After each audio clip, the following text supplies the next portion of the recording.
السلام عليكم ورحمة الله. السلام عليكم ورحمة الله. السلام عليكم ورحمة الله. اليوم رسالتي باش نوجهها لباجي قايد السبسي اللي في آخر تصريح ليه على إذاعة فرنسية أثبت وبان بالكاشف إنه بالحق خرف. خرف علاش؟ على خاطر وصل اتهم أكثر من مليون منتخب للدكتور محمد منصف المرزوقي وقال عليهم إنهم إرهابيين متطرفين رجعيين ديزيكستريميست وبرشا برشا أوصاف أخرى ما تليقش بيا كمواطن تونسي انا.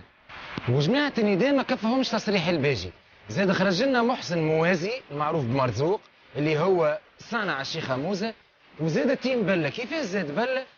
كي زاد تهكم على اهلنا في الجنوب اللي هما احرار وشرفونا في التشريعيه وشرفونا في الرئاسيه، ومعناه حاول انه يفسخ عليهم صفه المواطنه. وزاد اكد كلام الباجي كي قال زاد ارهابيين ومتطرفين وظلميين. نحب نعرف للباجي شكون انتخب الدكتور محمد منصف المرزوقي. انا انتخبت الدكتور محمد المرزوقي، شاب عندي ماجستير في الشبكات الاعلاميه، متثقف، نصلي والحمد لله. وانا انتخبت الدكتور زاد. انا مواطن تونسي نسكر، اما كي نسمع الاذان نهبط كعبه البيره من يدي. الدكتور محمد منصف المرزوقي انتخبت المنتقبه على خاطر معاه عرفت انه باش تضمن حرياتها وحقوقها. الدكتور محمد منصف المرزوقي انتخبته طالبه في الطب، عندها كرهبه وتخرج كل نهار السبت تسهر هي واصحابها في بواطه تشطح وتعمل جو وتروح امورها واضحه.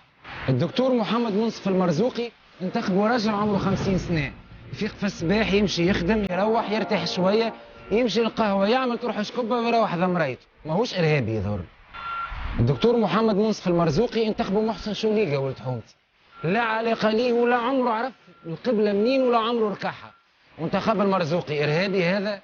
الدكتور محمد منصف المرزوقي انتخبته انا شاب عمري 30 سنه، عندي صاحبتي نخرج انا وياها نشدها من يداها نضحكوا نفذلكوا ونروحوا، مانيش ارهابي. الدكتور محمد منصف المرزوقي انتخبوه دكاتره وين يخدموا في ارقى الجامعات الامريكيه، ما نظنش كانهم ارهابيين. الدكتور محمد منصف المرزوقي انتخباته جاليتنا في اوروبا، فرنسا سويسرا المانيا، والكل نعرفوهم في السير كيفاش يجيونا، ناس معناها تعوم في البحر، ناس تلبس في الخلعه، ناس تلبس في العاريه، زعما ارهابيين هذوكم.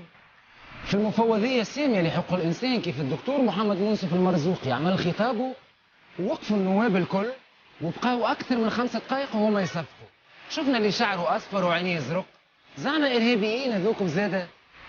يا باجي اذا كان اختياري للمرزوقي يصنفني كارهابي راني ارهابي واكبر ارهابي.